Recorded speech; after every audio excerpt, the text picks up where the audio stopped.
पानी में डूबे तो मृत्यु निश्चित, पानी में डूबे तो मृत्यु निश्चित, और भक्ति में डूबे तो मुक्ति निश्चित।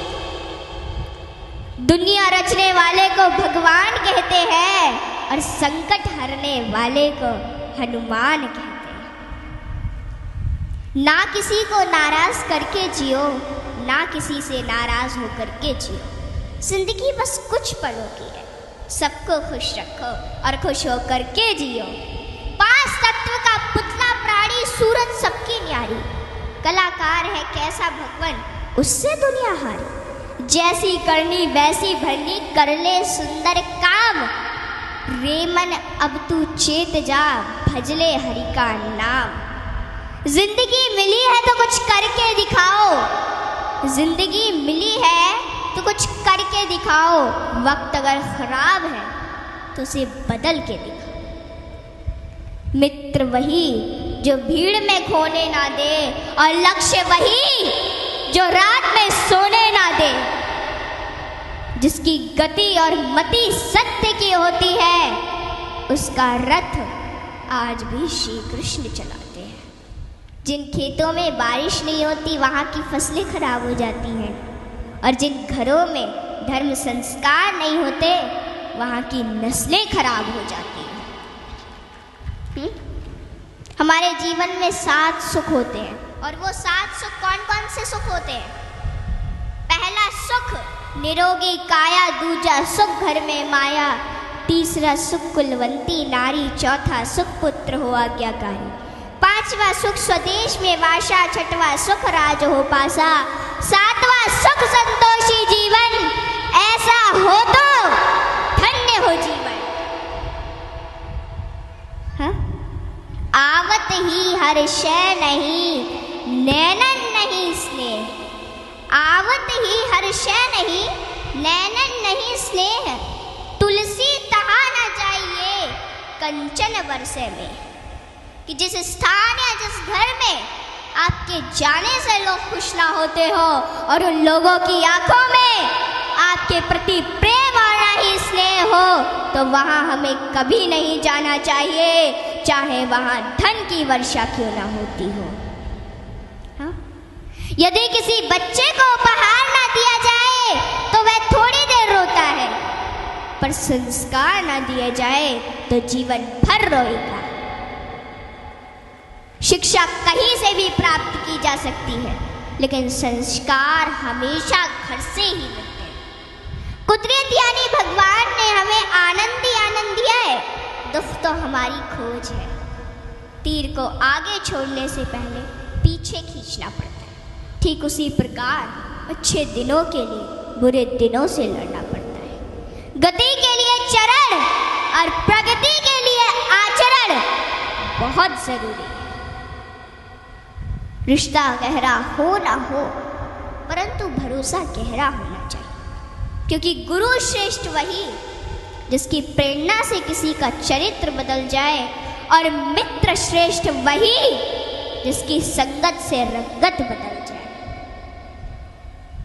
भरोसा सब पर कीजिए, लेकिन संभल कर, क्योंकि कभी कभी खुद के दांत ही जीभ को काट लेते हैं। इत्र मित्र चित्र और चरित्र किसी की पहचान के मोहताज नहीं, यह चारों तो अपना परिचय स्वयं देते हैं। जीवन में जो कुछ भी करो पूर्ण समर्पण के साथ करो। प्रेम करो तो मीरा की तरह, भक्ति करो तो हनुमान की तरह, प्रतीक्षा करो तो शबरी की तरह, शिष्य बनो तो अर्जुन के समान, और मित्र बनो तो स्वयं कृष्ण के समान। आर्थिक स्थिति कैसी भी हो, खुश रहने के लिए मानसिक स्थिति का मजबूत होना जरूरी है। रावण जब मृत्यु शैया पर था तब उसने श्री राम जी से एक बहुत ही अच्छी बात कही कि मैं तुमसे हर मामले में बड़ा हूँ, उम्र में, बुद्धि में, बल में मेरा कुटुंब भी तुमसे बड़ा है, धन दौलत में भी मेरा राज्य तुमसे बड़ा है, फिर भी मैं हार गया और तुम जीत गए। जानते हो क्यों? क्योंकि तुम्हारा भाई तुम्हारे साथ था और मेरा भाई मेरे खिलाफ था।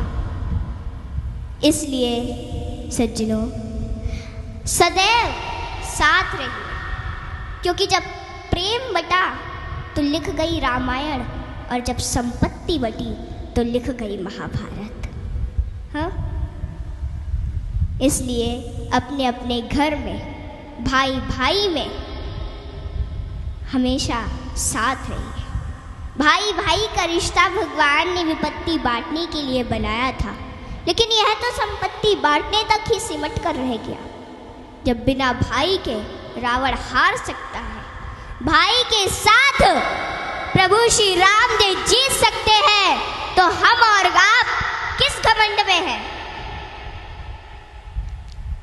दुनिया में अमीर रोता है, गरीब रोता है, परंतु जो हनुमान जी का जयकारा लगाता है वो चैन की नींद सोता है, वो चैन की नींद सोता है। सज्जनों, हनुमान जी एक ऐसे देवता है जिनको यह वरदान प्राप्त है कि जो हनुमान जी की शरण में आएगा उसका कलयुग कुछ नहीं बिगाड़ पाएगा। जिन भक्तों ने पूर्ण भाव व निष्ठा से हनुमान जी की भक्ति की है, उनके संकटों को हनुमान जी ने दूर किया, उनके कष्टों को हनुमान जी स्वयं हर लेते हैं।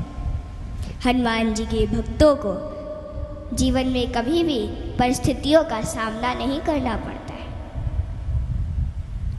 सज्जनों, आज मैं आपको हनुमान जी के कुछ ऐसे प्रसंग बताती हूँ। नंबर 1, रामचरितमानस में हनुमान जी को महावीर कहा गया है। वीर शब्द तो बहुतों के लिए प्रयोग में लाया गया, जैसे भीष्म, भीम, मेघनाद, रावण इत्यादि, परंतु महावीर शब्द मात्र हनुमान जी के लिए प्रयोग में लाया गया है। सज्जनों, रामचरितमानस के अनुसार वीर वो है जो 5 लक्षण से परिपूर्ण, विद्यावीर, धर्मवीर, दानवीर, कर्मवीर और बलवीर। परंतु महावीर वो है जिसने 5 लक्षण के वीर को अपने वश में कर रखा, और राम जी में ये 5 लक्षण थे और हनुमान जी ने अपने वश में कर रखा था। कहते हैं ना कि भगत के वश में है भगवान, और हनुमान जी तो श्री राम जी की परम भक्त है। और रामचरितमानस की यह चौपाई इसे सिद्ध करती है कि सुमिर पवन सुत पावन नामू, अपने बस करी राखे राम। रामचरितमानस में हनुमान जी को महावीर बजरंगी भी कहा गया है। इंद्र के ऐरावत हाथी में 10,000 हाथियों का बल होता है। ऐरावत में कितने 10,000 हाथियों का बल होता है ऐरावत में। दिक्पाल में 10,000 ऐरावत जितना बल होता है, और इंद्र में 10,000 दिक्पाल जितना बल होता है। परंतु हनुमान जी की सबसे छोटी उंगली में 10,000 इंद्र का बल होता है। माताओं बहनों, हनुमान जी में इतना बल उनके आजीवन ब्रह्मचर्य पालन के कारण था। नंबर 2, एक बार हनुमान जी से प्रसन्न होकर माता सीता ने उन्हें हीरो का एक हार दिया, और बाकी सेवकों को भी रतन जड़े आभूषण दिए। हनुमान जी ने उस हार को ले लिया माता से, और फिर उस हार के प्रत्येक हीरे को निकाल कर और घुमा घुमा कर देखने लगे, और फिर उन्हें चबा चबा कर जमीन पर फेंकने लगे। यह देखकर माता सीता को थोड़ा क्रोध आ गया, और माता सीता तुरंत हनुमान जी से बोली कि हनुमान, ये आप क्या कर रहे हैं? इतने मूल्यवान हार को आप नोच खसोट कर नष्ट कर रहे हैं, नीचे फेंक रहे हैं। तो अश्रुपूरित नेत्रों से हनुमान जी बोले कि माते, मैं तो केवल इन रत्नों को खोलकर यह देखना चाहता था कि इनमें मेरे प्रभु श्री राम और माता सीता बसते हैं अथवा नहीं। आप दोनों के बिना इन पत्थरों का मेरे लिए क्या मूल्य है? वहाँ पे खड़े बाकी सेवक भी ये सभी घटना देख रहे थे, और वे तुरंत बोले कि हनुमान, यदि इस निर्जीव वस्तु में श्री राम नहीं तो श्री राम कहाँ है? हनुमान जी ने कहा कि श्री राम तो मेरे हृदय में बसते हैं। और इतना कहते ही उन्होंने अपनी छाती चीर डाली और सज्जनों, माता सीता सहित सभी सेवकों को हनुमान जी के हृदय में प्रभु श्री राम के दर्शन। माताओं, भगवान हम सभी के हृदय में विद्यमान है, इन्हें कहीं बाहर खोजने की आवश्यकता नहीं है।